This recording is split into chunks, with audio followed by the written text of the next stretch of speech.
Friends, welcome back to Hammu flavours. ಇವತ್ತು republic ಡೇಗೆ ನಾನು ನಿಮಗೆ ದೋಸೆ ಮಾಡ್ತಾ ಇದ್ದೀನಿ. 3 ಕಲರ್ಸ್ ಯೂಸ್ ಮಾಡಿಕೊಂಡು ಮಾಡ್ತಾ ಇದ್ದೀನಿ. ಕೇಸರಿ, ಬಿಳಿ, ಹಸಿರು ಈ ಥರ ಇಂಡಿ ಬ್ಲಾಕ್ ಕಲರ್ಸು ಮಾಡ್ತಾ ಇದ್ದೀನಿ ಫ್ರೆಂಡ್ಸ್. ಮೊದಲಿಗಾದರೆ ಕ್ಯಾರೆಟು ತುರಿದು ಇಟ್ಕೊಂಡಿದ್ದೀನಿ ಒಂದು ಬೌಲಲ್ಲಿ. ನೋಡಿ, ಇಷ್ಟಕ್ಕೆ ಒಂದು ಕ್ಯಾರೆಟ್ ತುರಿದು ಇಟ್ಕೊಂಡಿದ್ದೀನಿ. ಇದು ಸೈಡ್ಗೆ ಇಡೋಣ. ಇವಾಗ ಆರೆಂಜ್ ಆಯಿತು. ಇದು ವೈಟು ಮೂಲಂಗಿ ತುರಿದು ಇಟ್ಕೊಂಡಿದ್ದೀನಿ ಫ್ರೆಂಡ್ಸ್. ನಾನು ಇದು ಅಷ್ಟೇ ಮಾಮೂಲಿ ಒಂದು ಮೂಲಂಗಿ ಅಷ್ಟು ತುರಿದು ಇಟ್ಕೊಂಡಿದ್ದೀನಿ. 3 ಕಲರ್ಸ್ ಅಲ್ಲ, ನಮ್ಮದು ಬ್ಲ್ಯಾಕ್ ಕಲರ್ ಮಾಡ್ತಾಯಿದ್ದೀನಿ ಫ್ರೆಂಡ್ಸ್. ಇದು ನಾನು ಕೊತ್ತಂಬರಿ ಮತ್ತು ಪುದೀನ ಸೊಪ್ಪು ಕಟ್ ಮಾಡಿ ಇಟ್ಕೊಂಡಿದ್ದೀನಿ. ನಮ್ಮ ಮನೇಲಿ ಏನು ಮೆಟೀರಿಯಲ್ಸ್ ಇದೆಯೋ ಅದೇ ಮೆಟೀರಿಯಲ್ಸ್ ಯೂಸ್ ಮಾಡಿಕೊಂಡು ಮಾಡ್ತಾಯಿದ್ದೀನಿ ಫ್ರೆಂಡ್ಸ್. ನೀವು ಬೇಕಾದ್ರೆ ಇಲ್ಲಿ ಕ್ಯಾಪ್ಸಿಕಮ್ಮು ಆ ಥರ ಏನಾದ್ರು ಹಾಕ್ಕೋಬೋದು. ನಾನು ಈ ಸೊಪ್ಪು ಹಾಕ್ತಾಯಿದ್ದೀನಿ. ನಮ್ಮ ಚಾನಲ್ ಯಾರಾದರೆ ಫಸ್ಟ್ ನೋಡ್ತಾ ಇರೋ ಪ್ಲೀಸ್ ಫ್ರೆಂಡ್ಸ್ ಸಬ್ಸ್ಕ್ರೈಬ್ ಮಾಡ್ಕೊಳ್ಳಿ. ಹಾಗೆ ಒಂದು ಕಾಮೆಂಟ್ ಮಾಡಿ, ಲೈಕ್ ಮಾಡಿ ಫ್ರೆಂಡ್ಸ್. ಹೇಗಿದೆ ದೋಸೆ ಅಂತ ಒಂದು ಕಾಮೆಂಟ್ ಮಾಡಿ. ಈಗ ದೋಸೆ ಆಗೋದು ಹೇಗೆ ಅಂತ ನಾವು ನೋಡೋಣ ಬನ್ನಿ ಫ್ರೆಂಡ್ಸ್, ತೋರಿಸ್ತೀನಿ. ಸ್ಟವ್ ಆನ್ ಮಾಡ್ಕೊಂಡು ಇಟ್ಕೊಂಡಿದ್ದೆ. ಪಾನ್ ಬಿಸಿ ಆಗಲಿ ಅಂತ ಇಟ್ಟಿದ್ದೆ ಫ್ರೆಂಡ್ಸ್. ಒಂದು ಸೌಟಷ್ಟು ಇದು ದೋಸೆ ಹಿಟ್ಟು ತಗೊಂಡಿದ್ದೀನಿ. ನೋಡಿ, ದೋಸೆ ಈ ಥರ ದೋಸೆ ಮಾಡೋದು ಎಲ್ಲರಿಗೂ ಗೊತ್ತಲ್ಲ, ಈ ಥರ ಸರ್ಕಲ್ಲಾಗಿ ಮಾಡ್ಕೊಳ್ಳೋಣ ದೋಸೆನ ನೀಟಾಗಿ. ಫ್ರೆಂಡ್ಸ್, ಸ್ಲಿಮ್ಮಲ್ಲಿ ಇಡೋಣ ಗ್ಯಾಸು.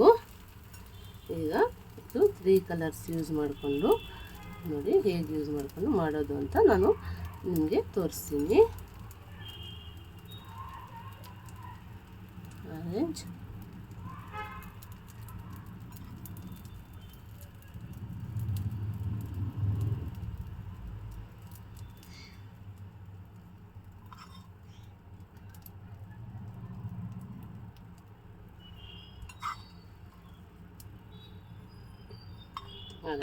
ಫ್ರೆಂಡ್ಸ್. ಈಗ ವೈಟ್ ಕಲರ್ ಹಾಕೋಣ. ವೈಟ್ ಕಲರು ದೋಸೆ ಇರುತ್ತೆ, ದೋಸೆ ಅದು ಮತ್ತೆ ಕಲರ್ ಚೇಂಜ್ ಆಗುತ್ತಲ್ಲ ಫ್ರೆಂಡ್ಸ್. ಈ ಥರ ಮೂಲಂಗಿ ಹಾಕ್ಕೊಂಡಿದ್ರೆ ಇದು ಒಂದು ಫ್ಲೇವರ್ ಚೆನ್ನಾಗಿರುತ್ತೆ. ಇದು ಅಷ್ಟೇ, ಯಾಕಂದರೆ ಎಲ್ಲನೂ ಹೈಟ್ ವೈಸ್ ಎಲ್ಲ ಒಂದೇ ಥರ ಇರುತ್ತೆ. ಇಲ್ಲ ಹೈಟು ಡಿಫ್ರೆನ್ಸ್ ಬಂದುಬಿಡತ್ತೆ ಅಂತ ನಾನು ಮೂಲಂಗಿ ಸೆಂಟ್ರಲ್ ಮೂಲಂಗಿ ಹಾಕ್ತಾಯಿದ್ದೀನಿ ಈ ಥರ.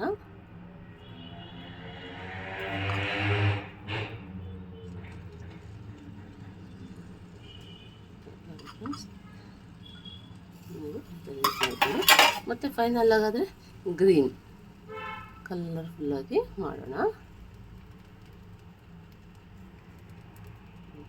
ನೋಡಿ,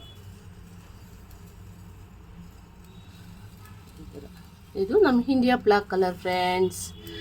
ಯಾರಾದರೆ ನಿಮ್ಗೆ ಇಷ್ಟ ಆಗಿದೆ ಪ್ಲೀಸ್ ಲೈಕ್ ಮಾಡಿ. ಹಾಗೆ ಒಂದು ಜೈ ಹಿಂದ್ ಅಂತ, ಐ ಲವ್ ಮೈ ಇಂಡಿಯಾ ಅಂತ ಒಂದು ಕಾಮೆಂಟ್ ಮಾಡಿ ಫ್ರೆಂಡ್ಸ್. ಮಿಸ್ ಆಗಬೇಡಿ, ಯಾರು ಮಿಸ್ ಮಾಡಬೇಡಿ ಕಾಮೆಂಟ್ ಮಾಡೋದನ್ನ. ನೀವಾದರೆ ಕಾಮೆಂಟ್ ಮಾಡಿ. ಈ ಥರ ಇಲ್ಲಿ ಎಕ್ಸ್ಟ್ರಾಸ್ ಇರೋದನ್ನೆಲ್ಲ ಈ ಕಡೆ ನೀಟಾಗಿ ಹಾಕ್ಕೊಳ್ಳೋಣ. ಈ ಥರ ಹೇಗಿದೆ ಅಂತ ಒಂದು ಕಾಮೆಂಟ್ ಮಾಡಿ ಫ್ರೆಂಡ್ಸ್. ಸೆಂಟ್ರಿಗೆ ಈ ಥರ ಒಂದು ಅಡಿಕೆ ಇಡ್ತಾಯಿದ್ದೀನಿ. ಇದಕ್ಕೆ ಬೇಕಾದ್ರೆ ನೀವು ಕಲರ್ ಮಾಡಿ ಇಡ್ಬೋದು. ನನ್ನ ಮಕ್ಕಳಿಗೆ ಸ್ಕೂಲ್ಗೆ ಬಾಕ್ಸ್ಗೆ ಪ್ರಿಪೇರ್ ಮಾಡೋದ್ರಿಂದ ನಾನು ಮಾಮೂಲಿ ಹಾಗೆ ಇಡ್ತಾಯಿದ್ದೀನಿ. ತುಂಬ ಚೆನ್ನಾಗಿರುತ್ತೆ ಅಂತ ನೋಡಿ. ಈ ಥರ 3 ಕಲರ್ಸ್ ಯೂಸ್ ಮಾಡಿಕೊಂಡು ನಾವು ಇಂಡಿಯಾ ಫ್ಲಾಗ್ ಕಲರ್ ಆದರೆ ರೆಡಿ ಮಾಡಿದ್ದೀವಿ ಫ್ರೆಂಡ್ಸ್. ನೀವು ಯಾವ ಥರ ಫ್ಲಾಗ್ ರೆಡಿ ಮಾಡಿದ್ದೀರಾ ನಿಮ್ಮ ಸ್ಕೂಲ್ಗೆ ಮಕ್ಕಳಿಗೆಲ್ಲ ಅಂತ ನೋಡಿ. ಇವಾಗ ನೋಡಿ ದೋಸೆ ರೆಡಿ ಆಗಿದೆ. ದೋಸೆ ಎತ್ತೋಣ. ಮತ್ತು ಇನ್ನೊಂದು ಕಡೆ ಏನು ಬೇಯಿಸೋದು ಬೇಡ ಫ್ರೆಂಡ್ಸ್. ಇದು ಫ್ರೆಂಡ್ಸ್, ಇದು